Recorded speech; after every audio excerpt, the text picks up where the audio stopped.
agora eu não vou conseguir ver todo mundo, né? Por ter subido aqui a apresentação.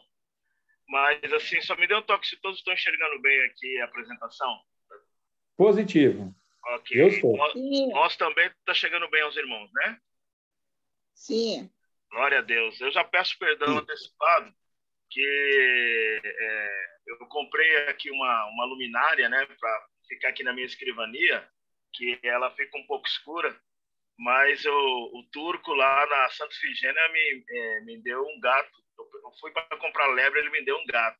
Que o negócio aqui, ele vai apagando, né? Então, vai ficar um pouquinho escuro no decorrer, mas fica ligeiro na voz e nas imagens que vão aparecer aqui. Eu quero agradecer muito o convite do Adamastor, né, que já nos conhecemos quando ele estava aqui, né, para São Paulo, e a amizade se manteve, e graças a Deus eu tive a honra de ser convidado.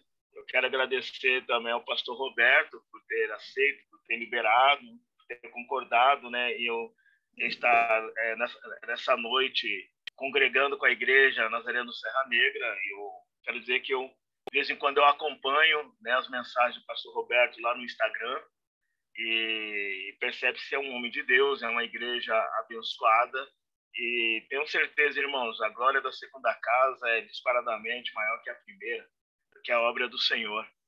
E Serra Negra me traz, né, uma lembrança interessante, embora eu só estive uma vez na cidade, quando eu era adolescente ainda, no famoso sítio da Nazareno, aí, em 1989, um acampamento de adolescentes que eu fui, e depois eu não voltei mais. Eu fui porque ia estar nesse acampamento aquele lendário membro, né, da Nazareno, o jogador Silas, né? Ele ia estar lá, embora eu não sou São Paulino, mas eu admirava muito ele, então eu não era Nazareno nessa época, mas fui para o acampamento só para tentar bater uma bola com ele. Então é uma lembrança gostosa que eu tenho da cidade de Serra Negra, é uma benção. Eu quero iniciar, queridos, esse tema que eu propus para o Adamastor, ele confessa que ele é ousado, porque longe de mim querer dar uma resposta para esse tema que tem forma de pergunta. Que igreja vai permanecer após a pandemia? Né? Eu não tenho uma resposta para dar, mas o que eu quero com a igreja, com tanta gente aqui que está presente, né, e são experimentadas no Evangelho, então vai ser possível eu fazer essa exposição depois, né? Seria muito legal se nós trocássemos ideias sobre as perspectivas da igreja, né? Nós vamos aqui olhar um pouco para frente, né? Que igreja, né? Na realidade, nós vamos ter que lidar. Por que eu coloquei essas fotos aqui? Aqui do lado esquerdo, né? Provavelmente é uma foto, aí o Adamastor e o pastor Roberto me corrigem. Do lado esquerdo aqui provavelmente é uma foto da igreja antes da pandemia. Foi que eu pude retirar nas redes sociais. É isso, irmãos? Essa foto lá da esquerda é a igreja antes da pandemia? Obrigado, pastor Roberto. Qualquer pessoa que está aqui, né, e que está aqui nessa foto, que está aqui nessa transmissão, jamais imaginaria que nós passaríamos o que estamos passando. Né? Todos aqui do lado esquerdo estavam com seus planos, né? Seus planejamentos, com aquela vida pré-pandemia. A realidade agora é esse do lado esquerdo aqui. É o pastor Roberto com os técnicos, com um grupo de louvor, com o Espírito Santo. Só que a igreja, antes da pandemia, a realidade dela era essas paredes aqui. Aqui desse lado, essa igreja, ela rompeu as questões geográficas. Essa igreja foi para o mundo. Serra Negra pode ser ouvida, vista e vivida em qualquer lugar do mundo. Então, na realidade, essa igreja aqui, não só ela, como todos nós, mas eu quero, a partir dessa foto, fazer essa reflexão. Nós não podemos mais pensar com as categorias aqui dessa foto esquerda. Já não é mais possível. O que é importante? Quando nós ali estávamos lá no seminário, fomos estudar a história da igreja, você começa a ver a trajetória, né, da linha histórica da igreja. A igreja, no primeiro momento, ela não era uma igreja templária, ela era uma igreja de reuniões em casas, em catacumbas, em cavernas. Os primeiros 300 anos da igreja era essa dinâmica. Mesmo sendo uma igreja grande, você pega a igreja de Éfeso, uma igreja que tinha muita gente e que se reuniam, né, nos teatros, mas não era um momento da igreja templária. Quando a igreja ela passa pelo período de Constantino, ela se torna uma igreja templária, né? Quando há aquela canetada do imperador e a fé cristã se torna cristianismo. E aí ela sai de uma igreja comunitária, de uma igreja, né, construída dentro de uma perspectiva de grandes perseguições, né? Há um livro muito interessante que nós lemos no seminário, né, na época do seminário, que é o livro dos Mártires, né? Um livro que vale a pena todo mundo ler, paralela à história da igreja. Então mostra que na realidade a igreja, queridos, ela cresce usando uma linguagem de matemática, né? Puxando um pouquinho para uma das formações que eu tenho, cara, de matemática, que uma coisa que todos nós aprendemos lá no ensino médio, que é progressão aritmética, progressão geométrica, né? Então a igreja ela cresce numa progressão geométrica. O crescimento da igreja é de forma exponencial, né? Então, a igreja, quanto mais ela era exprimida, quanto mais ela era perseguida, né, para cada cristão que morria, era a proporção de 3 que se convertiam. Por quê? Porque, na realidade, existe uma voz, existe uma ordem dada sobre a igreja, existe uma condição espiritual colocada sobre a igreja pelo próprio Cristo, que é: as portas do inferno não prevalecem contra a minha igreja. Então, a igreja ela tem uma trajetória, né, não usando o triunfalismo como é entendido hoje, triunfalismo, mas a igreja ela tem uma trajetória de triunfo. E triunfo é diferente de triunfalismo. Triunfo no sentido que essa igreja ela avança, né, da realidade, se apresentando Cristo a todas as tribos, a todas as línguas, a todas as nações.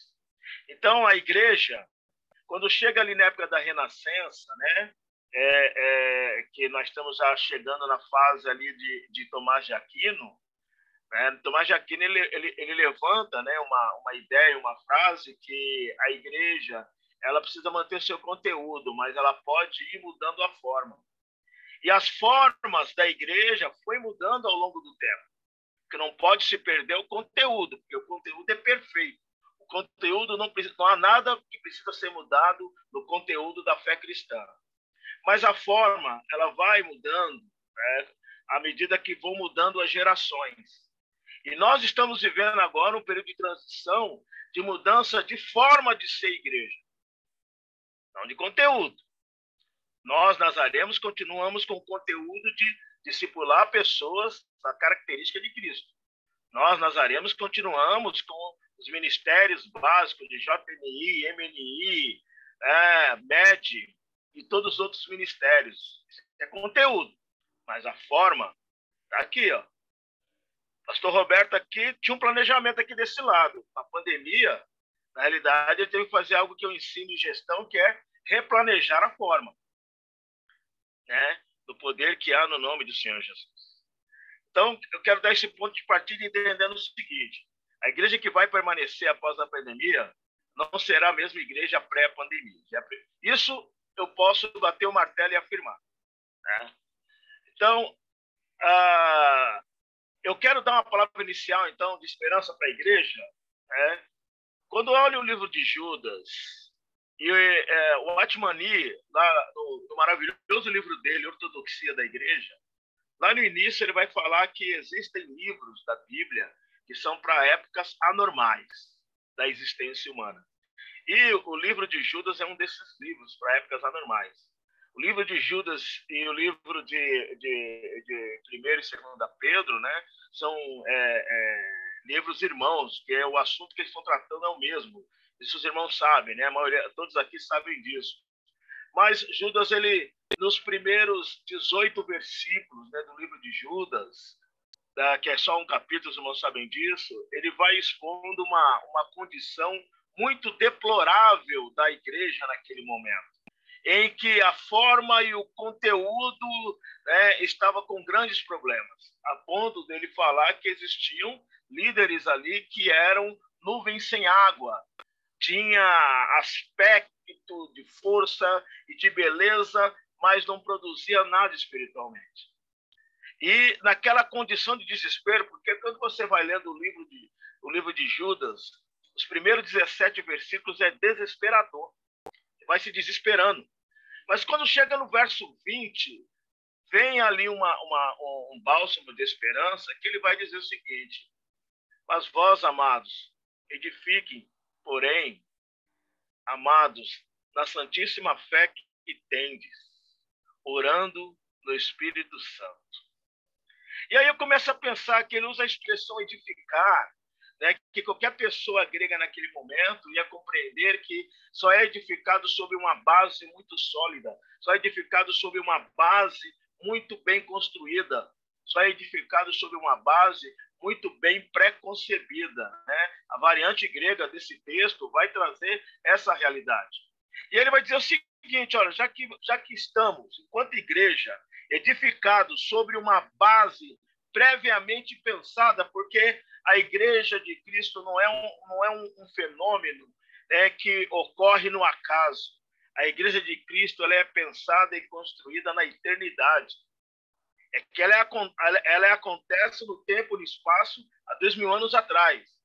Mas a sua constituição, a sua formação, a igreja ela é pensada, né, lá na eternidade, quando na eternidade já se percebia que o ser humano ele iria entrar no processo de depravação total, e aí Deus ele constitui um plano de redenção, um plano de salvação, e esse poder da ressurreição nos alcança, e ao nos alcançar, nos faz uma igreja edificada na santíssima fé. Mas a pergunta que se faz, que Judas faz, que ele coloca, já que estão edificados, orando em todo o tempo no Espírito Santo, mas o que é orar no Espírito Santo? É eu ficar o tempo todo fechado no meu quarto? É muito bom isso, é bíblico. Mas será que é só isso? Você vai entender que não. Ele vai dizer o seguinte: olha, quem ora no Espírito Santo ele vai trabalhar um processo prático. Porque edificação é construção, e aquilo que é construído precisa aparecer. Mas, se está sobre uma base sólida, ele vai falar o seguinte: primeira coisa, se conserve no amor de Deus. E ele usa uma expressão em grega chamada reatu, que vai dar a entender que é o seguinte: a primeira coisa que você tem que fazer, se você ora no Espírito Santo, você quer ser essa igreja que vai permanecer após a pandemia, se conservar no amor de Deus resolva as suas questões internas, resolva o seu mundo interior, resolva os seus medos, resolva, né, as suas caixinhas de Pandora. Resolva como? Sozinho? Não. Resolva orando no Espírito Santo, deixando que ele intervenha, indo na divisão da alma e do espírito. Mas é preciso que internamente as coisas dentro de mim precisam estar resolvidas. A maneira que vão resolver, Deus vai dar o caminho, é por oração, é com a ajuda de um psicólogo cristão, é com a ajuda pastoral, com as visitas periódicas do gabinete, é com a ajuda de alguém que está discipulando. E aí Deus vai dar as condições, mas precisa resolver as questões internas. Depois ele vai dizer o seguinte: olha, já que você se conservou no amor de Deus e resolveu suas questões internas, então é o momento de você ter um olhar para o outro. É o momento de demonstrar compaixão para quem está inseguro. Nós estamos numa época que as pessoas, com as somatizações das lutas e tribulações por conta de tudo que estamos vivendo, e aí os pastores aqui estão presentes aqui, sejam titulares ou auxiliares, quem está presente sabe como que o gabinete tem sido muito visitado nesse momento, principalmente o gabinete virtual, por conta da pandemia. Por quê? Porque, na realidade, as pessoas estão inseguras na fé. Então, é preciso que, uma vez que está orando no Espírito Santo, significa, então, quando eu quero demonstrar compaixão, e compaixão, a palavra grega de compaixão, ela vai dar uma conotação de órgãos internos, órgãos nobres internos. Vai trabalhar uma palavra que vai, numa tradução literal, como se fosse fígado e rins. mas são órgãos nobres, porque são órgãos que filtram, são órgãos que, na realidade, seguram sujeiras para liberar aquilo que é bom. Então, a compaixão é um ato nobre, que é um ato não é um ato de ter dó, é um ato de se envolver na questão do outro. Então, por isso que ele fala, olha, demonstrar compaixão para quem está inseguro na fé, consolando e incentivando. Ora, ele vai continuar dizendo, já que você demonstrou compaixão, então é o momento, então, de você olhar para aqueles que estão desprezados na sociedade, porque é o momento de salvar os desprezados. E ele vai dizer, olha, retirando com força das prisões que eles vivem. A ideia do texto original que vai trazer exatamente isso. Já estou no verso 22 de Judas 20. Vai acompanhando aí quem tiver com a Bíblia. Então, orar no Espírito Santo é se conservar no amor de Deus, é demonstrar compaixão, é salvar os desprezados. Aí ele termina falando algo que a igreja que vai permanecer pós-pandemia não pode esquecer. É ajudar no sentido de se envolver com quem está sujo. O texto vai trazer, né, repugnando, né, até a sujeira na roupa. Traz uma palavra pesada aí. A ideia que ele está trazendo ali é o seguinte, queridos. A igreja, quando eu fiz uma pós-graduação, vou falar isso com bastante calma. Depois, na hora das perguntas, a gente pode comentar isso. Eu fiz uma pós-graduação em gestão dos projetos sociais. E eu fiz lá na FLAM, na Faculdade Latino-Americana de Teologia Integral. E tinha uma disciplina chamada Responsabilidade Social da Igreja. Já disse, algumas pessoas já ouviram falar isso aqui. E o professor, que é o Cláudio Cunha, que é um homem envolvido com trabalho social, é um homem de Deus, ele escreveu na lousa assim: a igreja se responsabiliza pela irresponsabilidade do mundo. Eu confesso que na hora minha cabeça deu uma travada. Aí depois eu compreendi o seguinte: a pastora Jandira, o pastor Roberto, a Damastor, nenhum de nós temos culpa de uma pessoa que entrou para o mundo das drogas. Nós não temos nenhuma culpa. Mas onde entra a nossa responsabilidade? Em ser a mão que está estendida para tirá-lo daquela existência infernal.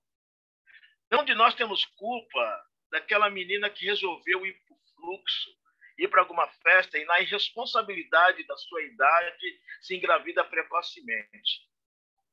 Mas quando ela é expulsa de casa, e quando muitas vezes o único caminho que ela tem é a prostituição, é a igreja que é a mão estendida. É hora que a gente suja as nossas mãos. É hora que a gente suja a nossa reputação para limpar a reputação do outro. Igreja é isso. E é isso que Judas vai propor. Então eu queria dar essa palavra inicial para essa igreja. Para nós, enquanto igreja, que pretendemos permanecer após a pandemia, que igrejas queremos ser? O que queremos ser já está escrito, já está determinado, já está exemplificado na palavra. Então, o Covid, ele é um drama. É um drama mundial. Nenhum de nós aqui, queridos, eu estou dando aula remota desde 20 de março de 2020. Aula remota na graduação, aula remota para a turma de pós-graduação, reuniões, cultos. Os cultos ainda teve algum momento presencial, mas aula. Então, na realidade, esse drama me atingiu também. Eu tive que replanejar minha maneira de trabalho. Não só eu, todos que estão aqui. A Covid, então, ela é um drama porque aproximadamente 3 milhões de pessoas morreram de Covid no mundo. E é importante que não banalizemos isso, porque, né, a agência Sarkovs, lá dos Estados Unidos, fizeram uma pesquisa e eles concluíram que a cada pessoa que morre de Covid, 9 familiares são impactados. A pastora Jandira é uma psicóloga. E ela pode melhor que eu explicar, né, o impacto psicológico quando ocorre uma morte de forma tão violenta, que é uma morte como a Covid. Por que ela é violenta? Eu tenho uma irmã, pastora Viviane, aqui de Itaquera, que ela chegou na fronteira da morte. O Simão aqui sabe disso. Ela teve 98% do pulmão comprometido. Ela foi ressuscitada. Porque os médicos seguraram ela 5 dias a mais e o médico não acreditava que ela estava curada. O médico segurou ela 5 dias. E, na realidade, o Covid é um tipo de doença, querido, que quando você interna, você só volta a ver o seu parente só se ele sobreviver. Se ele não sobreviver, você nunca mais vê-lo, porque o caixão sai lacrado. Então, o impacto psicológico é arrasador. E, então, nós podemos concluir nesse momento que diretamente, né, cerca de quase 30 milhões de pessoas no mundo estão arrasadas nesse momento. Diretamente arrasadas. Por quê? Porque, na realidade, o Covid, enquanto drama, ele provoca o drama da morte. Veja bem, eu quero deixar bem claro que eu não quero trabalhar uma negatividade hoje. Eu estou formando aqui um pensamento para nós chegarmos, né, na ideia da igreja que vai permanecer após a pandemia. Cerca de 250 milhões de pessoas perderam o emprego. O que significa isso? Eu sou economista, então vou falar um pouquinho de economia agora bem rapidinho. Significa, né, que cerca de 1 bilhão de pessoas estão afetadas. Que estão falando de 250 milhões chefes de família.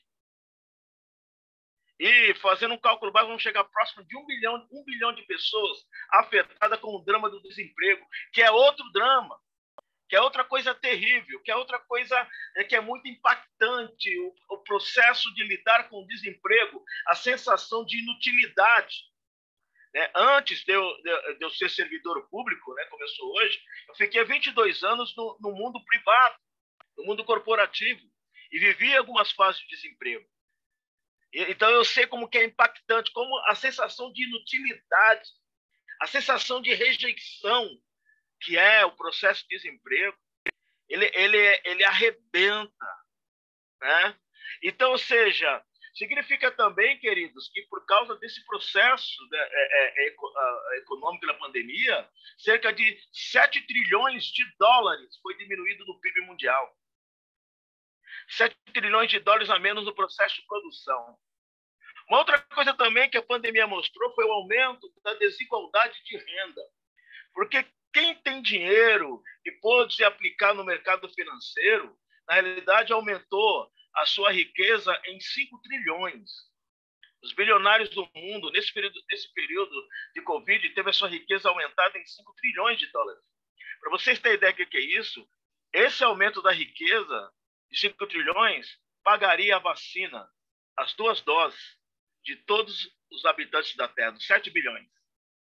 Então, ou seja, são as questões econômicas que a pandemia ela elucidou, mas tem algo que, para mim, é mais avassalador.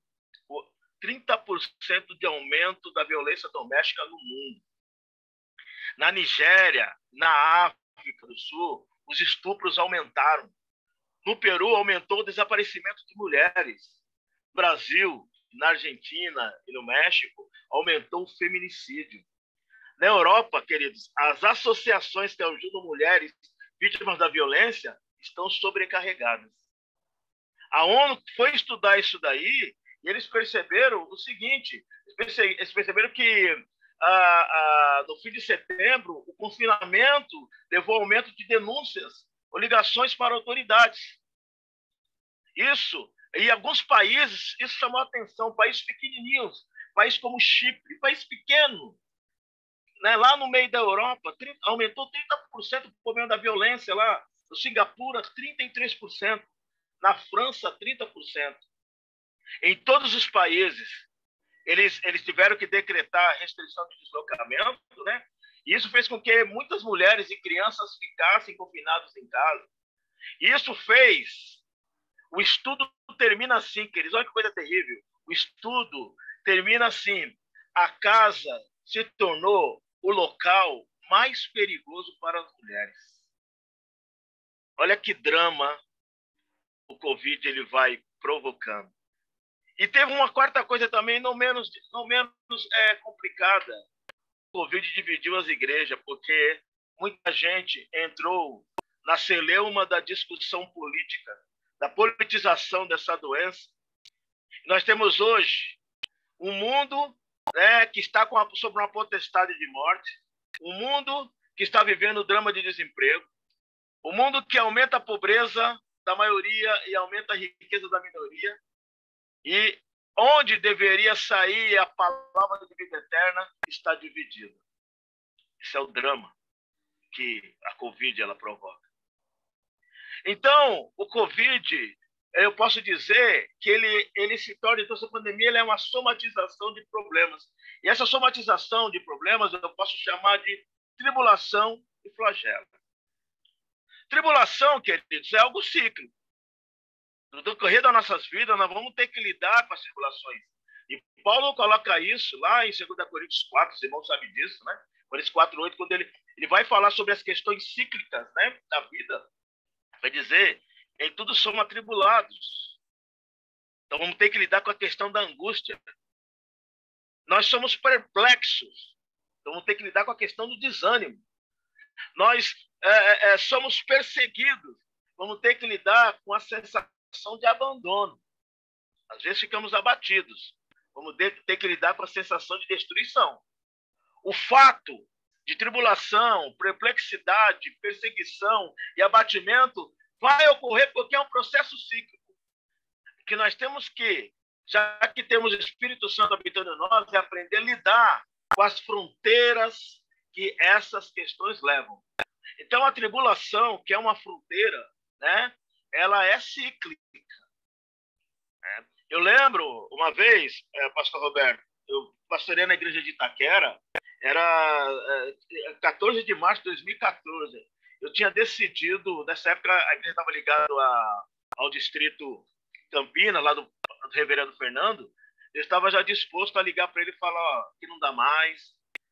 E eu lembro que eu estava orando na igreja de manhã, era cerca de 8:30 da manhã, eu estava na igreja, estava um frio em São Paulo, e o Senhor me levou a ler um texto de Timóteo, né? E aquele texto dizia, eu agradeço a Deus porque Ele me capacitou para o ministério. Foi um bálsamo para mim. Porque são aqueles dramas que nós pastores passamos, né? Todo pastor, não importa o tamanho da igreja, todo pastor em algum momento pensou em desistir. Dada, né, o ciclo que é o trabalho pastoral. Então a tribulação é ciclo. É questão de ciclo. Flagelo. Então eu não encaro a pandemia como uma tribulação, porque tribulação é ciclo. Flagelo é coisa pontual. E talvez vai acontecer uma ou no máximo 2 vezes na vida. A pandemia, ela é um flagelo. Porque não se vive pandemia todo ano. Pandemia é um processo, uma pandemia como essa, nessa magnitude, aconteceu há 100 anos atrás. Foi a gripe espanhola. Então, flagelo. O que eu quero mostrar nesse momento é como, do ponto de vista, né, da palavra de Deus, do ponto de vista de quem ora no Espírito Santo, como precisamos lidar com a tribulação e como precisamos lidar com o flagelo. Porque a questão aqui não é exaltar a tribulação e nem exaltar o flagelo. São 2 fatos que ocorrem. Mas é como eu vou lidar com ela. Para ser a igreja que vai permanecer após a pandemia, eu tenho que refletir como eu vou lidar com essas coisas. Então, quando se fala em tribulação, né, ela vai trazer em si algumas coisas. A tribulação, primeiro, queridos, que ela é passageira. Né? Por que ela é passageira? Porque Paulo, eu gosto daquele texto, 2 Coríntios 4:17, até coloquei aqui.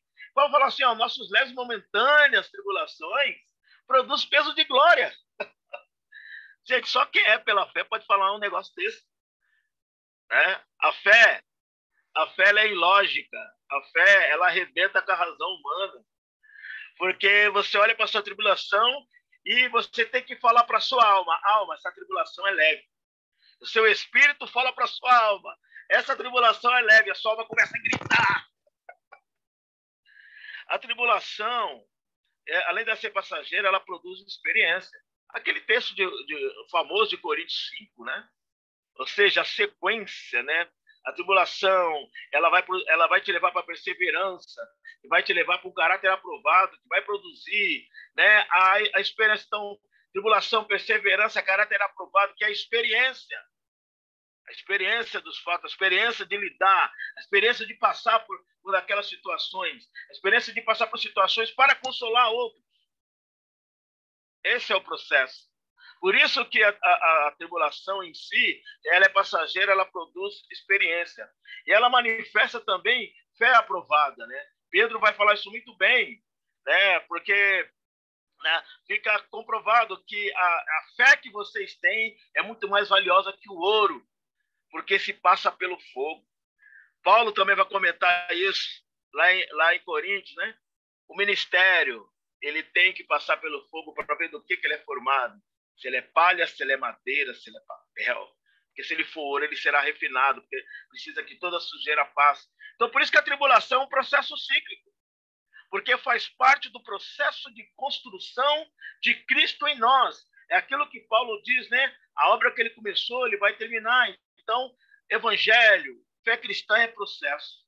Por isso que, quando lidamos com a tribulação, a nossa reação tem que ser nessa perspectiva, que ela é passageira, ela produz experiência, que ela manifesta uma fé aprovada. Mas quando eu olho para o flagelo, é claro, eu concordo com você, o flagelo ele tem uma conotação negativa. E o flagelo vai dialogar com o processo de tortura, o flagelo vai dialogar com o processo de castigo, o flagelo vai dialogar com o processo de doença, o flagelo vai dialogar com o processo de praga, né?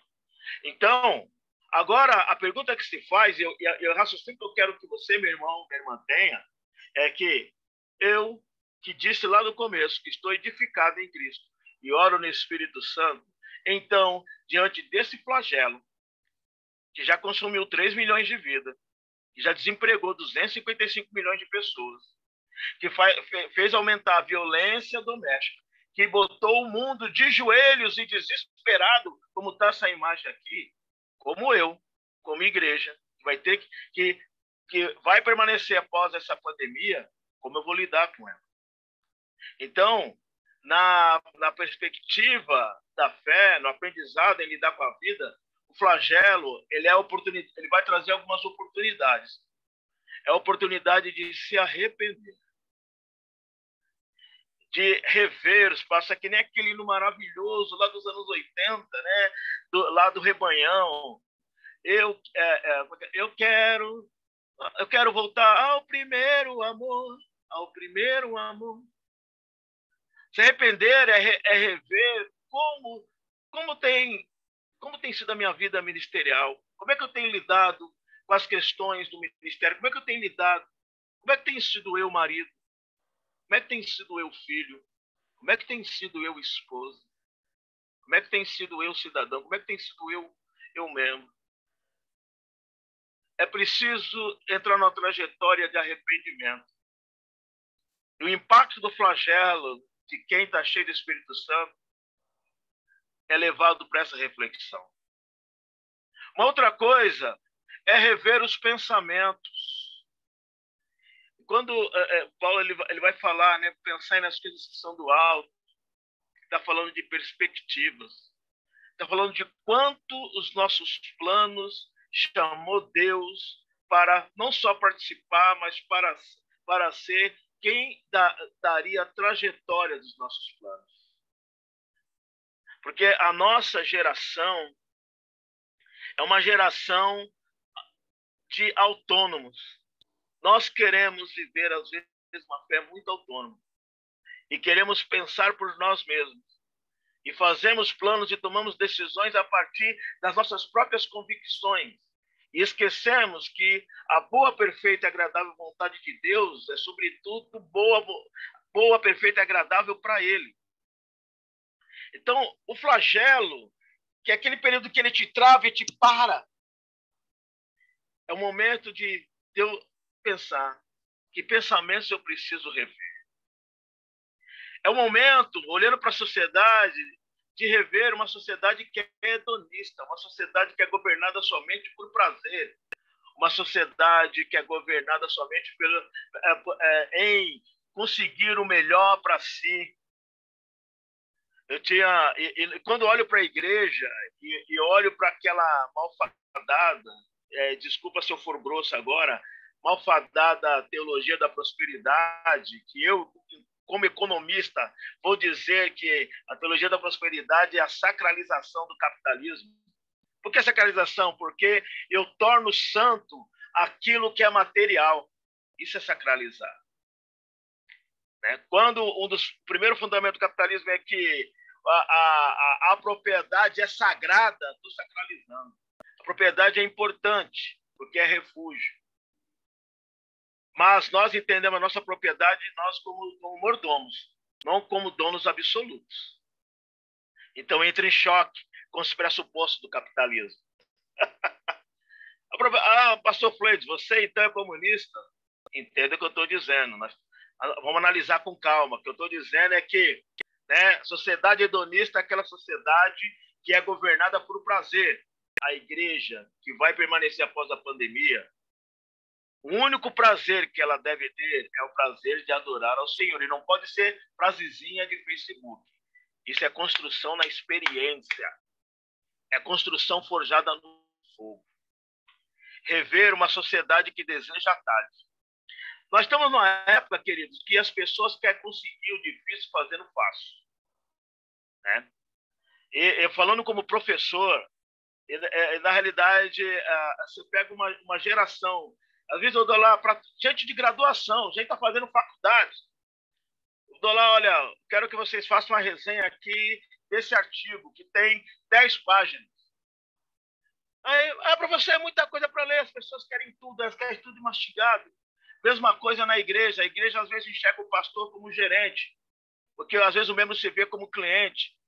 E quando o cliente ele não está satisfeito, ele quer de alguma coisa botar o pastor no PROCON, porque o clientelismo tomou conta, porque as pessoas estão em busca de atalho. Há um livro maravilhoso, eu sei que a maioria aqui leu aquele livro, O Peregrino. Tem um dos capítulos que o peregrino se encontra com 2 homens, agora esqueci o nome dos personagens, eu acho que um era avareza, o outro esqueci, que eles pulam os muros da salvação. Quem lembrar me ajuda aí depois. Ou seja, eles pulam o muro da salvação, e aí o peregrino pergunta para eles, mas não, vocês têm que percorrer o caminho inteiro. Eles falam, para que eu vou andar tudo isso se eu posso pular esse muro e chegar no mesmo lugar que você vai? Assim é a sociedade hoje. Ela não quer percorrer todo o caminho. Ela quer pular atalhos. Assim, muitas vezes, é o pensamento quando eu falo de igreja, pessoas. Assim é o pensamento de algumas pessoas de igreja. Querem pular atalhos, não querem passar pelo processo. Querem ser pastor sem passar pelo seminário. Não é o seminário que você certifica, mas o seminário é um caminho que se trilha. Na realidade, querem ser professores do médio de excelência, não querem participar do treinamento. É um caminho que se trilha. No Evangelho não tem atalho, no Evangelho você tem que passar por todo o caminho. É aquilo que Deus fala para Jeremias, lá no capítulo 31. Põe-te Marcos.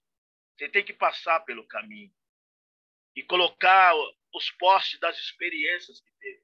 Só que essa sociedade quer atalhos. A igreja que vai permanecer após a pandemia tem que ser a igreja que percorre todo o caminho para chegar no prêmio que está em Cristo Jesus.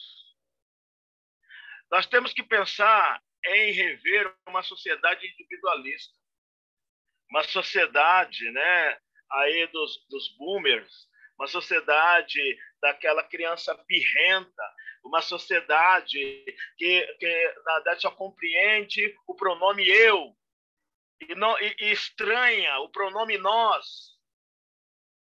Se quer caminhar no evangelho, tem que entender que o evangelho é nós. Primeiro que o evangelho começa com perda. Você perde a sua vida. Porque o evangelho pressupõe arrependimento e renúncia.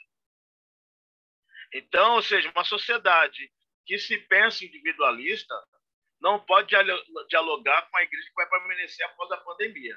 É papel da igreja dizer para a sociedade individualista, que é importante o papel do corpo, é importante olhar para o outro.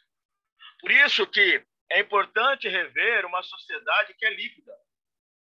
Porque quando se fala em líquida, nós estamos falando de uma sociedade que, primeiro, estava formatado, né? Ou seja, quando eu falo sociedade líquida, estou falando da sociedade pós-moderna. Mas o que é a modernidade? A chamada modernidade sólida, ela parte dos conceitos, né, daqueles filósofos iluministas, né? Aqueles que a gente estudou, né? Marx, Kant, Voltaire, Rousseau, Nietzsche, Darwin, Spinoza, né? Locke, ou seja, todos esses filósofos ali iluministas do século XVII, século XVIII, na economia, Adam Smith, David Ricardo, John Stuart Mill, o próprio Karl Marx, e outros foram surgindo, foram formando o pensamento moderno. Eles entendiam o mundo por meio de pressupostos absolutos. Para eles, verdade, certeza, intelectualidade e razão era o que formavam a sociedade. Já a modernidade líquida, ela vai se configurar como uma realidade o quê? Pós-moderna, né, irmãos? Como assim pós-moderna? Pós-moderna no sentido que há mudanças na metanarrativa. Ou seja, a pós-modernidade é a quebra dos pressupostos modernistas. Então, um grande expoente que estuda, né, a questão da pós-modernidade é o Zygmunt Bauman, né? Vale a pena ler os livros do Zygmunt Bauman, que é um professor de ética na faculdade de economia, né? Ele já morreu. Na verdade, ele fala muito mais com a cabeça, né, do sociólogo da economia, mas Bauman ele faz uma análise entendendo que se a sociedade estava sob bases sólidas, agora tudo é líquido. À medida que essa metáfora, né, da liquidez, da ideia que tudo assume a forma do status quo vigente. Ou seja, tudo assume a forma daquilo que os alemães chamam de Zeitgeist, do pensamento da época. Ou seja, a sociedade líquida é a sociedade sem identidade. Uma das coisas que nós, no MED, eu tenho conversado muito com a pastora Jandira e com outros irmãos, né, também do seminário, né, que a igreja, no geral, não só a Nazarena, a igreja em geral, vive uma crise de identidade. Eu, enquanto professor universitário, muitos jovens chegam na universidade acostumado com a igreja, mas chega lá, eles são bombardeados com tanto conhecimento e eles são muitas vezes esmagados, porque faltam a eles identidade. Né? Porque dentro desse processo líquido, a pessoa vai tomando a forma da ocasião. Então, nós temos aí um problema de saturação existencial da sociedade. Porque a realidade pós-moderna, ela produziu uma sociedade em que as pessoas apresentam algumas características. Essa sociedade líquida, essa sociedade que na realidade se somatizou e está desesperada em meio à pandemia, é uma sociedade que primeiro está desiludida. Por isso nós vemos aí um monte de pessoas céticas. É uma sociedade que, na realidade, ela está dentro de um processo de pluralidade. Ou seja, por quê? Porque tudo tem que se adaptar ao indivíduo. Ou seja, as pessoas querem que tudo se adapte a ele.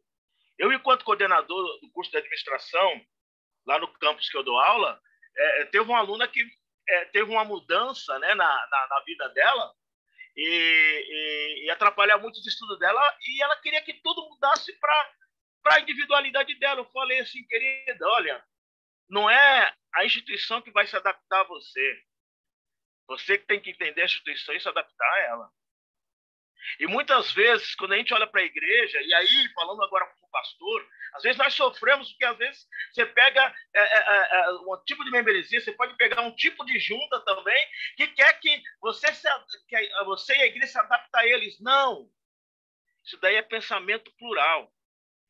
Essa sociedade líquida, ela se tornou individualista. E aí eu gosto muito de um autor interessante, o Vinod Ramachandra, que ele vai dizer que nesse contexto, né, as pessoas tomaram o lugar de Deus na existência. E aí a coisa piora, porque dentro dessa sociedade líquida, nós temos a efusão do processo de consumismo. Então, se deleita nas necessidades que ultrapassam o básico. E aí vai entrando no processo de hedonismo. Vai me lembrar, quem é mais antigo, né? Quem é dali da geração, final dos anos 80, começo dos anos 90, tinha uma banda de rock, Quase Barnes, cantava uma música, dizia extra, extra, o mundo vai acabar amanhã de manhã. Tinha uma frase que falava o seguinte: ninguém pode dormir 20 camas numa noite, ninguém ninguém pode dormir 20 camas na noite, ninguém pode comer 20 pratos no dia. Eu sei que falava isso aqui, ou seja, na realidade, esse individualismo faz que a pessoa quer que tudo seja para ela e nada para o outro. Que esse é o processo do consumismo. E, por fim, né, esse processo do pós-modernismo levou a um processo de secularização. Ou seja, né, na realidade, há essa coisa, né, separação da vida religiosa do cotidiano. Não. Não. Porque tudo em nossa vida dignifica e caminha para aquilo que é o plano de Deus em nós. Por isso que Paulo vai dizer, olha, quando eu esqueço das coisas que para trás ficam e olho para o rumo, olho para a frente, é porque todos os meus planos, tudo que eu penso, tudo que eu imagino para mim, na realidade, é o que Cristo pensa, é o que Cristo formou para mim, eu vou me deleitar na decisão dele para mim. Nesse sentido, então, o relativismo, ou seja, o relativismo é um processo de permissividade. E está aí o grande drama dos pastores hoje em lidar, principalmente a membresia jovem, nós vivemos um processo, né, de relativismo de tudo. O problema do relativismo é que ele leva a pessoa à indiferença, e ela relativiza tudo, e ela vai querer se permitir. E aí começa a usar até aquele famoso termo bíblico, né? Tudo me é lícito, mas nem tudo me convém. Vai falar da questão da liberdade. Eu costumo dizer o seguinte: a liberdade que Cristo oferece para a igreja, que vai permanecer após a pandemia, é a liberdade de dizer sim para aquilo que merece sim e dizer não para aquilo que merece não. Então, ou seja, né? Então, a reflexão que eu faço do flagelo sobre a sociedade líquida é isso. Então, afinal, que igreja, então, vai permanecer? Podemos pensar que é a igreja que se preocupou com a preservação da vida. Eu, conversando com o meu pastor Mateus, eu falei para o pastor Mateus, eu acredito que a igreja que vai permanecer é a igreja que entendeu que a vida está acima da liturgia. Quando eu falo desse sentido, aqui o detalhe é o seguinte: gostamos de nos reunir, gostamos de estar presente. Eu tenho certeza que os irmãos a Serra Negra têm saudade daquela foto que eu botei. Eu tenho saudade. Eu tenho um filho adolescente. Ele reclama: pai, termina o culto, você fica mais 1 hora na igreja, quer conversar com todo mundo. Que eu gosto de gente. Eu gosto de abraçar, eu gosto de ser abraçado. Né? Eu gosto de gente. Então nós estamos sentindo isso, mas a igreja que está pensando na vida, a igreja que se preocupa com a preservação da vida, essa igreja que vai ser percebida após a pandemia. A igreja que vai ser percebida após a pandemia é a igreja que é comunitária, que tudo é comum para ela, que as dores do outro estão doendo em mim, que as percepções, as pulsações do outro estão pulsando em mim também, que as questões externas, as 4 paredes da minha igreja, é uma preocupação, é aquela coisa que nós, no seminário, sou professor de desenvolvimento integral da igreja, e quem passou pelo seminário lembra que tem uma parte que nós estudamos naquele momento em que a igreja precisa se comunicar com o seu entorno. É o desenvolvimento social da igreja, é esse aspecto comunitário, é essa igreja que faz o bem para além da foto do Facebook, é aquela igreja que faz o bem, né, dentro do processo periódico, é aquela igreja que na realidade, né, se apaixonou pelo seu entorno. A igreja que vai permanecer é a igreja que demonstrou bom senso diante do caos político. Por que bom senso? Lá em Gálatas 5, né, quando vai falar dos frutos do Espírito, o último fruto do Espírito que é colocado lá é o domínio próprio. E quando você vai fazer exegese, né, da expressão lá do domínio próprio, está falando de uma autorreflexão. Olha que coisa louca, uma autorreflexão, mas não construída por você, construída pelo Espírito. Então, o Espírito Santo, ele te torna equilibrado. Equilibrado diante do que falar no momento certo, nas horas certas. Né? Dando como exemplo a pastora Zandira, ela é muito letal quando ela precisa fazer algum líder perceber algo. Ela não rodeia. Claro que ela usa um pouco da técnica de psicóloga dela, mas também é da personalidade dela. Isso é cristão equilibrado. E não estou falando de temperamento, gente. Eu sou um cara sanguíneo misturado com colérico. Não tem nada a ver com o temperamento que eu estou falando. Equilíbrio, bom senso, na realidade, agir dentro da perspectiva do Espírito Santo. Às vezes, nós, como pastores, pegamos a ovelha e precisamos dar uns tapinhas nela. O bom senso nos leva a isso. Eu, como pastor, já peguei membro e coloquei o dedo na cara dele e falei: toma vergonha na sua cara, você é um sem vergonha. Você está dando desculpinha. Como já peguei membros e abracei, não falei nada. Só chorei junto com ele. Porque o bom senso vai te levando para essas fronteiras. E a igreja que demonstrou bom senso dentro do que é? Porque nós vivemos no mundo um caos político. Nós estamos na era das ideologizações. E quando se está no processo de ideologias, se você comprou uma ideologia e aquele líder daquela ideologia faz alguma coisa que normalmente você não gosta, você passa a gostar por causa da ideologia. E se o outro da ideologia contrária faz algo que normalmente é certo, por ele não ser da sua ideologia, você vai chamá-lo de errado. Porque esse é o processo das ideologizações. Esse é o processo da extinção do bom senso. E dentro desse caos político, a igreja, ela não pode ser nem acima do Estado. A igreja não é mestra do Estado. E a igreja também não é subserviente do Estado. A igreja é a consciência do Estado. Ela tem que funcionar. Para ser consciência do Estado, essa igreja tem que ter bom senso. Você vê Jesus Cristo usando esse bom senso quando ali, né, quando tentam pegar, ali na última semana da vida terrena de Jesus, quando tentam pegar Jesus na contradição da questão do imposto e a oferta, Jesus Cristo ele equilibra. A Deus o que é de Deus, a César o que é de César. Quando ele disse a César o que é de César, ele disse o seguinte: as questões dos homens são resolvidas pelos homens. As questões ligadas à igreja é resolvida pela igreja, resolvida por Deus. E quando se perde essa perspectiva, se cai em contradições. Essa igreja que vai permanecer após a pandemia é essa igreja que soube falar com as palavras de vida eterna sobre as questões políticas. Não estou dizendo que a igreja tem que entrar em cima do muro. Estou dizendo que estou cobrando da igreja é bom senso. Não entrar nas ideologizações, mas ter a palavra de bom senso sobre todas essas coisas. A igreja que vai permanecer é a igreja que compreende quem é o próximo. Porque, como assim, pastor? Como assim a igreja compreende quem é o próximo? Seja quem o próximo for. Quando você compreende quem é o próximo, você não pode selecionar o próximo.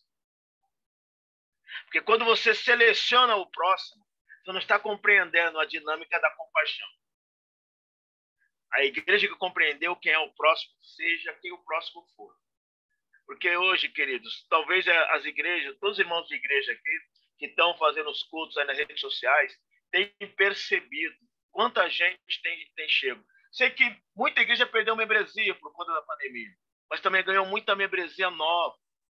Muita gente chegando, gente entrando no chat desesperado.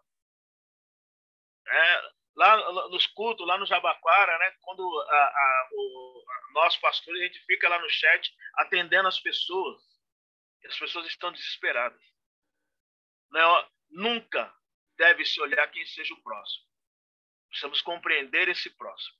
E saber, queridos, que a igreja ela entra no inferno das pessoas. É aquilo que quando Paulo se referia à conversão dele, ele escreve, no grego está assim, equitrauma. Equitrauma, na tradução literal, é aquele nascimento à força. Né? Hoje a tecnologia está avançada, mas né, quem é mais antigo vai lembrar, aquele nascimento é quando a criança está travada e precisa da intervenção violenta no útero da mulher para arrancar aquela criança. Força física. E assim Paulo imaginava, entendia a conversão dele, porque Cristo entrou violentamente no inferno da existência dele e o arrancou de lá. Assim foi comigo, foi com você. E nós somos esse instrumento de entrar no inferno das pessoas e entender que esse próximo, que às vezes é desprezível, esse próximo pode ser os desprezíveis da sociedade, seja desprezível do ponto de vista financeiro, pode ser o desprezível que é rico, mas é incompreendido. Não importa quem seja o próximo, mas a igreja que compreender que é um próximo, essa igreja, imagino que vai permanecer a pandemia. A igreja que vai permanecer após a pandemia, a igreja que tem uma teologia equilibrada, uma teologia que aponte para Cristo, uma teologia que não vai dialogar com mágico, com mítico ou com místico. Uma teologia que produza uma vida, uma teologia que seja cristocêntrica. A igreja que vai permanecer após a pandemia é a igreja que sabe a diferença do poder de Deus, da mistificação de Deus. Porque Deus é poderoso. Eu vi o poder de Deus operar na vida da minha irmã, ela ser literalmente ressuscitada. Como vi outros milagres, porque o poder de Deus é esse, é um poder que transforma para abençoar muitas outras vidas. E não mistificar Deus. E não querer colocar Deus nas caixinhas ideológicas humanas ou nas relativizações humanas. Porque Deus é, e isto basta. Amém, meus queridos? Então, o que eu quero desejar aos irmãos, eu quero terminar essa minha exposição colocando essa frase que eu lembro dela todo dia para mim. Muito conhecimento bíblico sem prática, nada é. Então, irmãos, bora para a vida. Deus abençoe a todos. Muito obrigado por ter tido a paciência de me ouvir sobre esse tema. Amém? Agora eu estou aqui livre para falar, para conversar, em nome de Jesus. Graças a Deus. Obrigado. Pastor Freire, sem palavras, Amém. como sempre. Tem uma pessoa maravilhosa e não tem nem como agradecer. Damastor, desculpa te cortar. Quero saudar aqui o pastor Tiago Paes Barreto, que é um pastor que está pastoreando a igreja de Itaquera aqui. É o meu pupilo. Eu vi, se eu não me engano, aí também o pastor Elber de São Bernardo também está aí, não está? Tô aqui, querendo saber onde. Se precisar de arroz mil, só falar com o pastor Elber aí. Eu tô querendo saber o endereço dessa janta aí. Onde que é essa janta aí da foto? Olha lá. Quem está jantando aí? Quem Guarapari, tá Espírito Santo, comendo uma bela... O prato típico lá de Guarapari, a base de peixe. Esqueci o nome do prato lá. Sei que... É bênção. Chama ele de bênção. Então. Eu vi também Reinaldo entrando. É o pastor Reinaldo que entrou ou não? É o pastor Reinaldo. Muito prazer, Deus. Pastor Reinaldo de Itaquera. É outro que quando eu estiver na idade dele, eu quero ter a vitalidade dele. Então, o pastor Reinaldo, acho que nós tivemos seminário junto, não foi, pastor Reinaldo? Foi, estudamos lá no seminário das Arenas, lá em Babaquara. Esse homem é um exemplo de vida, gente. Vocês precisam conhecer esse homem. Esse homem você que é exemplo para mim. Você que é exemplo para mim, tamanho. Ei, pastor, saudade demais de você, viu? Aqui também o pastor Roberto, lá da Praia Grande, também, nosso Caiçara. Bênção. Vamos abrir aí para perguntas, né, pastor? Alguém tem alguma coisa para perguntar, algo para tirar uma dúvida aí, pessoal? Está aberto o microfone, pode tirar dúvida, pode fazer pergunta. Se eu não souber responder, o pastor Elber, a pastora Jandir, o pastor Roberto responde. Olha, hoje... Pastor Fleites, eu queria... Você sabe que o irmão me surpreendeu aqui, sabe, com a abordagem, né? Eu acho que confirmou algumas coisas, mas trouxe algumas reflexões bem importantes para mim, porque o normal, né, tem uma boa parte da igreja, né, que a igreja que vai sobreviver é a igreja que foi para a mídia, a igreja que vai sobreviver é a igreja que não sei o quê, a igreja que... E eu tenho uma relutância, assim, sabe, grande sobre isso. Eu falo, meu Deus, mas a gente está toda hora inventando uma moda para não fazer o que Jesus fez, sabe? Que é amar, que é estar perto do pecador, que é pregar a palavra. E se a gente inventar, né? Se a gente trouxer acessórios, se nós trouxermos equipamento, se nós trouxermos mídia, mas não esquecendo a obrigação, né, do nosso chamado, eu acho que aí faz sentido. Eu acho que é exatamente o teor da tua palestra de ponta a ponta, né? Amem, né? Cuidem, zelem.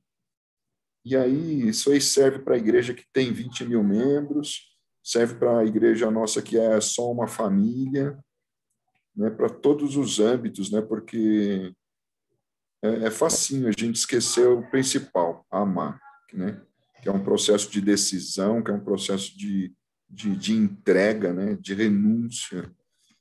Obrigado, irmão. Obrigado mesmo por trazer esses conceitos para mim, tá? Amém. Eu quero também te responder. Tá aqui também a minha irmã, que é mais velha que eu, tá? A pastora Viviane Lima, a ressuscitada, Highlander, tá aqui conosco também. Mas eu vou te ajudar, Viviane, assim, de coração. Pode ser mais velha, mas não parece. Mas respondendo a sua pergunta, pastor Hélio, no começo, eu comecei a abordagem indo para essa linha de pensamento sua. O importante para a igreja é manter o conteúdo. Quando você mantém o conteúdo, a forma fica secundária. A forma tem importância. No meu primeiro slide que eu abro, eu coloco uma foto da igreja de Serra Negra. Antes da pandemia, a membresia tudo lá, em pé, adorando ao Senhor, aquela alegria da comunhão. E uma segunda foto, né, o pastor Roberto e os técnicos. E bora para a vida. Sim, sim. Só que o conteúdo do pastor Roberto nas duas fotos é a mesma, imagino eu. Mas teve que mudar a forma. A igreja ela pode mexer na forma. É claro que eu também fico preocupado com os modismos. Mas sabe o que eu imagino? Uma igreja como a Igreja Nazareno, eu imagino que ela está passando bem dessa pandemia. Vou dizer por quê? Porque a Igreja Nazareno não é uma igreja centrada em turnover, né? Não é aquela igreja de rotatividade de membro. É uma igreja de fidelização. Nós nos preocupamos, na realidade, como você falou, em ser família. Então, é uma igreja que as pessoas permanecem muito tempo. Então, mesmo indo para esse processo de distanciamento e tendo que ficar nos cultos à distância, né? Na realidade, essa família vai se mantendo. E é claro que teve que se reinventar uma série de coisas. Agora, aquela igreja que é rotativa, que é turnover, aquela igreja que vive de campanha, não sofra mais, está sofrendo bastante agora. Porque, na realidade, pensou muito mais na forma do que no conteúdo, né? Então, é nesse sentido. A igreja que vai passar pela pandemia é a igreja que mantém o tempo todo o conteúdo do Evangelho. Sim, verdade. Amém. Então, continua aberto aqui. Pastor Fleides. Ô, pastor Marcos, 7 Tudo vezes. Bem? Deus abençoe mais a todos, abençoado. Graça e paz. Boa noite. É bênção poder ouvir o Senhor tomar esses Amém. ensinamentos. Mas numa dos seus ensinamentos, uma questão que fica, o Senhor comentou acerca da igreja ser a consciência do Estado. E uma coisa que vamos dizer assim, que me deixa agitado é perceber como a igreja brasileira reage. Lógico, diante do meu mundinho aqui, vendo as notícias, a internet, o YouTube, as manifestações. E aí, no final das contas, que tipo de consciência a igreja está de fato levando para o Estado? Porque se entre a própria igreja não há concordância, é fato que vão ter pensamentos diferentes, mas não correm na mesma direção. Cada um segue e quer seguir por um caminho, por uma linha. Então, de que forma a igreja vai ser, então, consciência para o Estado? para que a sociedade possa, então, perceber de que a igreja realmente ela é um diferencial, ela é, de fato, alguém que fala que é boca de Deus, que está aqui falando segundo a vontade de Deus. Pastor, bela pergunta.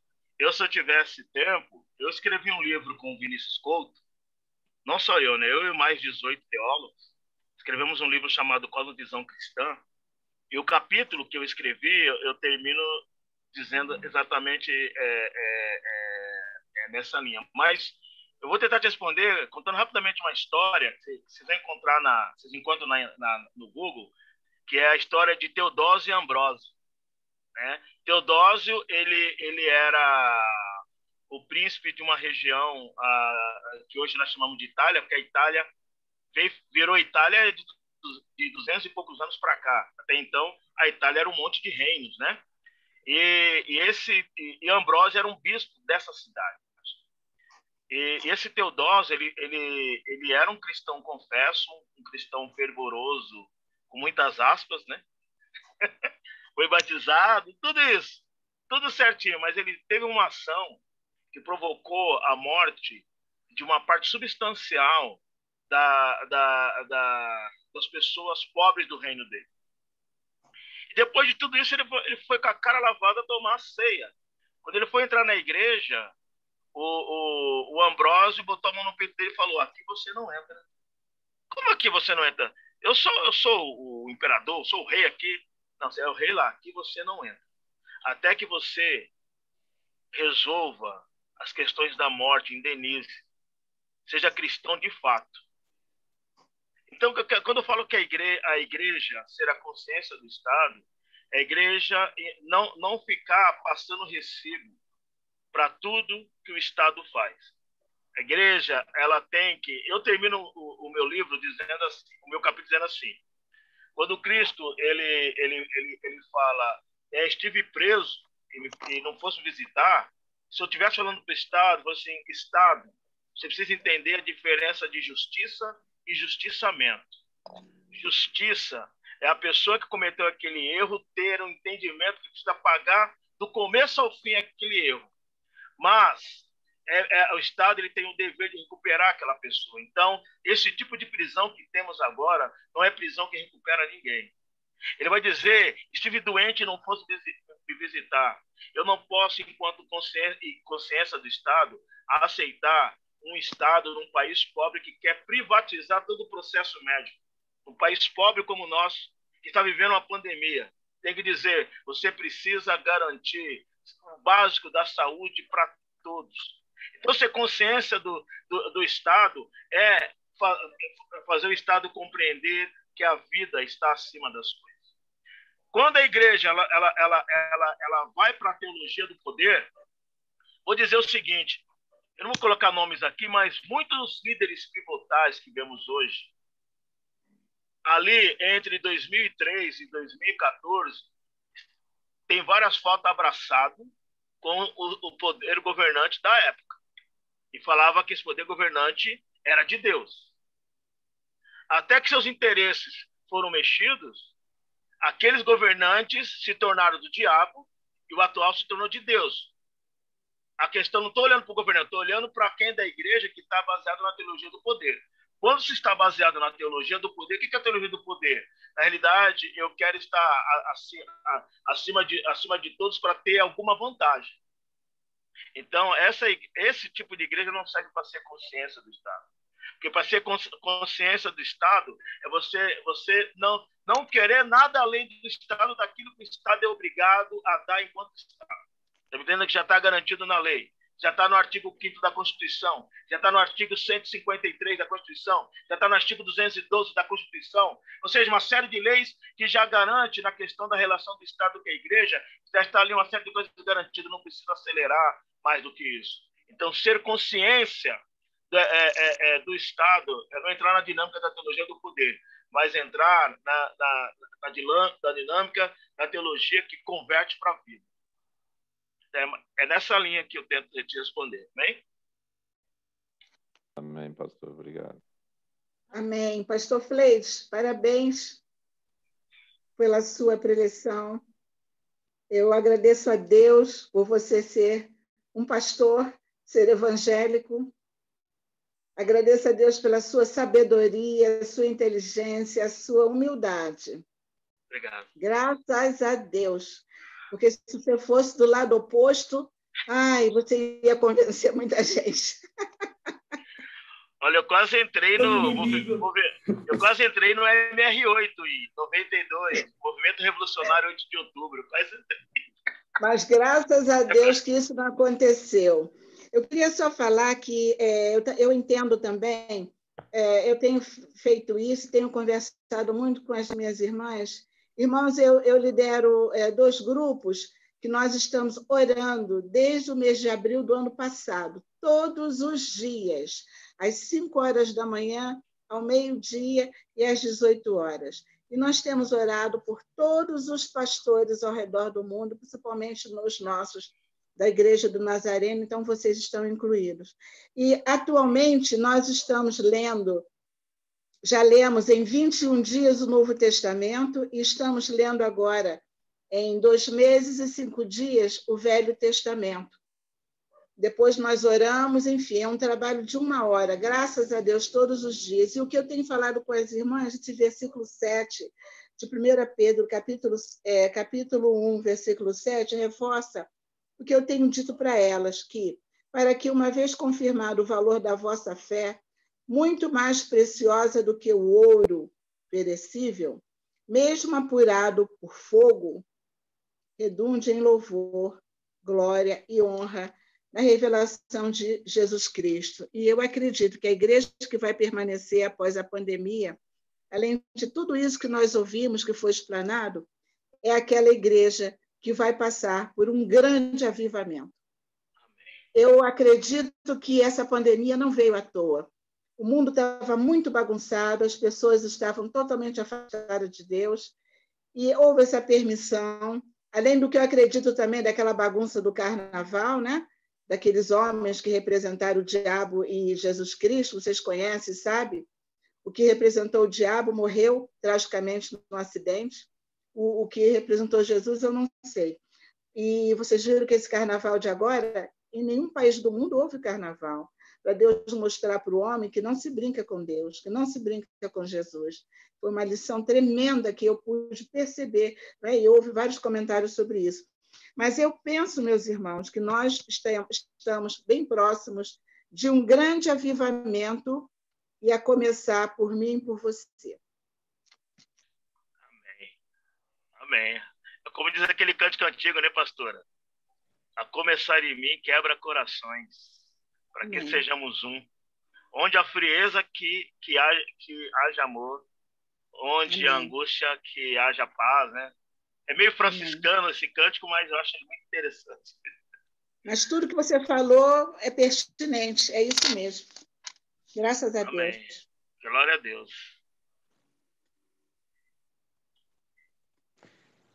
Mais alguma pergunta?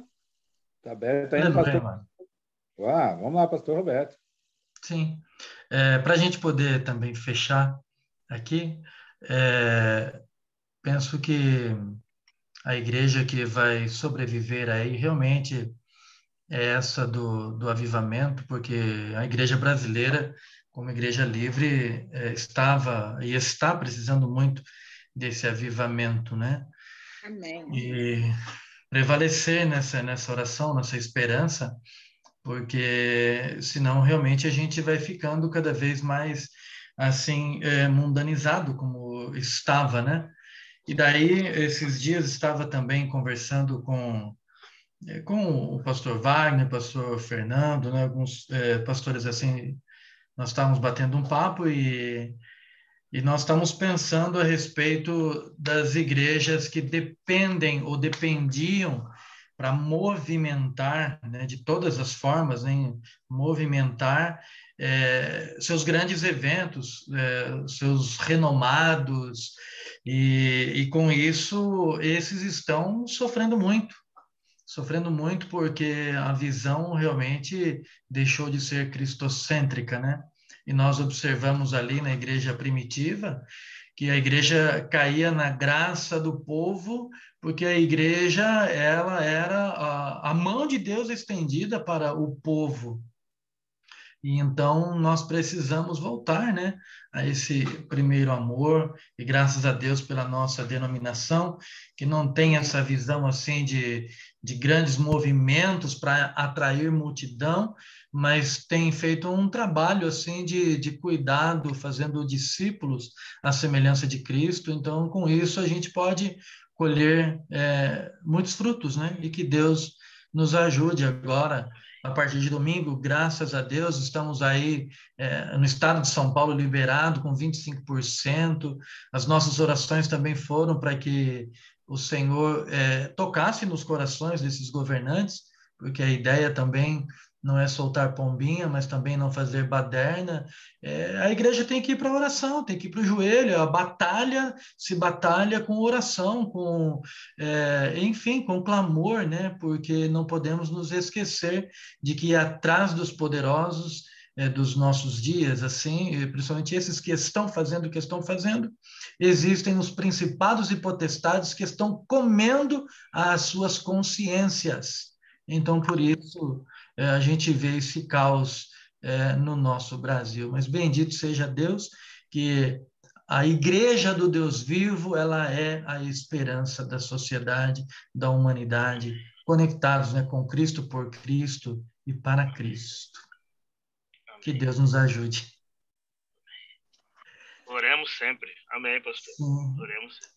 Amém. Essa questão, essa percepção espiritual, onde a igreja ela não pode ser centrada na razão. É como Paulo fala, a gente não pode ignorar os ardis de Satanás. Porque esse mundo é tenebroso. A gente habita num mundo que tem como o príncipe das trevas. E as pessoas estão mortas em delitos e pecados. Esse é o mundo. Por isso somos embaixadores. Por isso que somos pessoas que discernem tudo e não é discernido. Por isso somos pessoas espirituais, por causa da presença do Espírito Santo em nós. Por isso, quando eu disse ali, não importar o próximo, porque por trás do próximo a gente não pode esquecer, né, as ações demoníacas. E nós temos a palavra de vida eterna.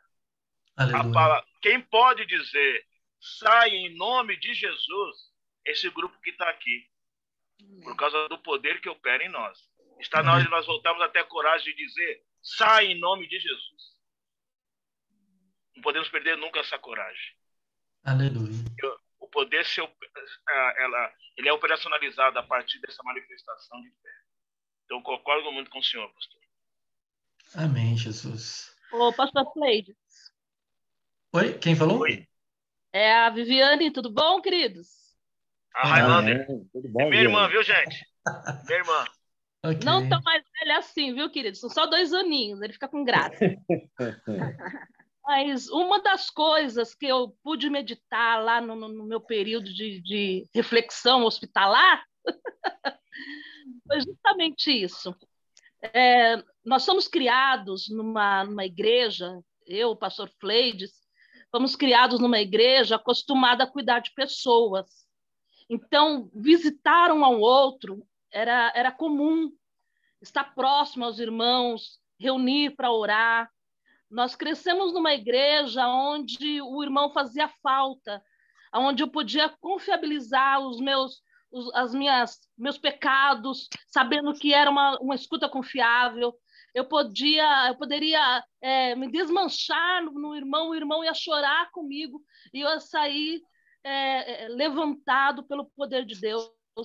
E me parece não, a igreja, em algum momento, ela perdeu essa compaixão, essa importância de estar perto do irmão, e o Senhor sacudiu. O que a pastora Jandira disse é muito pertinente. Tudo isso que está acontecendo é permissão de Deus mesmo, para a gente entender que o mesmo outro que me adoece é o outro que precisa de mim, é o outro que eu preciso cuidar, é o outro que eu preciso levar a Jesus. Então, a gente estava muito fácil, assim, olha, irmão, você está com problema? Vamos lá na igreja, a gente conversa. Vamos marcar um momento lá depois do culto, antes do culto. Então, muito, muito fácil, muito, muito ligado à nossa trajetória facilitadora diária, nada que pesasse muito. Então, eu ao mesmo tempo me aliviava a consciência, quer dizer, eu não deixei de cuidar. Mas, de repente, nos vimos numa igreja fechada, com pessoas necessitadas muito mais de Deus do que nunca. Eu acho que eu nunca orei tanto por pessoas como tenho orado agora. Eu nunca fui tão procurada por pessoas como tenho sido procurada agora, mesmo nesse momento em casa. E uma das coisas que eu ouvi quando eu finalmente peguei o celular lá no hospital, as pessoal da escola, gente que eu sabia o nome, mas não tinha intimidade, falou, eu não consigo imaginar se você fosse embora. Quem ia pedir oração? Você sempre tinha uma palavra, você tinha um louvor, você sempre tinha alguma coisa de Deus. Eu falei, Senhor, se a igreja não se tornar essencial, se as pessoas não lembrarem de mim no seu momento de aflição, e não vai lembrar no momento da glória também. Se eu não me tornar essencial para essa pessoa, qual é a minha fidelidade? Qual é o meu chamado? Para que eu sirvo? Então, a igreja tem que ser lembrada como essa. Eu preciso de Deus, eu sei quem eu posso buscar. Eu tenho pessoas que eu sei que são de Deus e que vão me levar para Deus, que vão me ajudar nesse momento. Então, essa essência que a igreja precisa voltar a ser e a ter. Eu tenho orado por isso também, sabe? Ela viva no Senhor, viva de uma maneira aonde que as pessoas lembrem do meu nome como aquele que eu posso interceder por você, porque o nome de Jesus que eu uso, que eu sei que é poderoso, vai te socorrer. É essa essência que precisa voltar. Então, é muito pertinente o assunto de hoje, foi muito pertinente o que os irmãos disseram, e que o Senhor nos ajude a ser essencial, um ao outro, para o mundo, ser essa consciência que o pastor disse, e além da igreja, esse povo que se beneficia porque eu tenho uma bancada evangélica que garante os meus bens enquanto evangélico. Está errado, igreja. Está errado. Eu não tenho que ter bancada que garante a igreja. Eu tenho que ter uma bancada que garante o povo, no seu geral, nas suas necessidades. E aí diz que a igreja está sendo perseguida. As coisas insanas, ao meu ver. Mas glória a Deus por vocês, glória a Deus pela vida de vocês que se dispuseram a ser essa igreja essencial. Deus abençoe, um beijo. Amém. Quero agradecer muito ao pastor Roberto, a Damastor. E eu quero dizer uma última coisa. A igreja existe para ajudar pessoas. Eu vou estar passando meu material para a pastora Damastor. Meu nome está lá no grupo do MED. Estou à disposição dos irmãos aí, dentro das minhas possibilidades. E um beijo no coração de cada irmão aí, viu? Obrigado mesmo. Fui muito abençoado nessa noite. Pastor, nós que fomos abençoados, sabemos o seu tempo que está corrido aí, tem tempo quase nem para dormir muito, né? Também, uma mente dessa abençoada. E aí quero dizer também aos irmãos que esse material vai estar disponível na nossa página no YouTube, no pastor, provavelmente também na página do pastor Freitas também, né, pastor? Na página sua do YouTube também, precisar estar lá. E agradecer a presença de todos, esse tempo maravilhoso, e dizer que é isso. A igreja é viva, a igreja vive em nós. Nós somos a igreja e temos que estar preparados para amar o nosso próximo, como sempre nós amamos, e estar dispostos a fazer as obras, olhar para o nosso próximo, independente de que se está com carro ou não, se está, principalmente, na condição de miséria. Mas é aí que nós temos que olhar mais na nossa comunidade como igreja, que tempos difíceis ainda podem vir. E a gente tem que ter consciência disso. E nós vamos estar de coração aberto, braços abertos, para acolher essas pessoas e estar aí no trabalho árduo. Não é só mais as quatro paredes, mas sim, é a gente, é a igreja. A igreja de Jesus está aí, ó. Somos nós, somos vivas, estamos aqui fazendo a obra dele, fazendo a palavra dele, estar aqui viva e eficaz em nossos corações. Obrigado, quero pedir aí a oração do nosso pastor Roberto, nosso pastor aqui local, para que ore e abençoe uma ótima noite a todos aí, e realmente ver grandes pessoas aqui, pastora Jandira, pastor Freitas, pastor Elber, pastor PC aqui, né, Paulo César. Aí, nossa, gente, eu vou falar nome aqui, eu vou ficar... Aí, Reinaldo, grande irmão, pastor Reinaldo também, muito, gente. Deus abençoe. A gente boa de Deus. Obrigadão, viu? Pastor Roberto, se puder orar para nós, estamos encerrando, e agradecendo a nós aí, Meu, sem palavras a todos vocês aí. Muito bom estar aqui, esse tempo maravilhoso. Aleluia. Oremos. Santo Deus e eterno Pai, em nome de Jesus Cristo, nós oramos agora para agradecê-lo por este banquete espiritual que o Senhor nos preparou através da vida, Senhor, do pastor Fleudes. Muito obrigado, Senhor, por esta palestra, por estas palavras. Muito obrigado, Senhor, também pelas colocações dos demais irmãos, perguntas, enfim, Senhor, obrigado por este tempo onde nós pudemos parar, aproveitando de uma forma maravilhosa essa tecnologia que o Senhor nos deixou, para que então pudéssemos nos edificar mutuamente.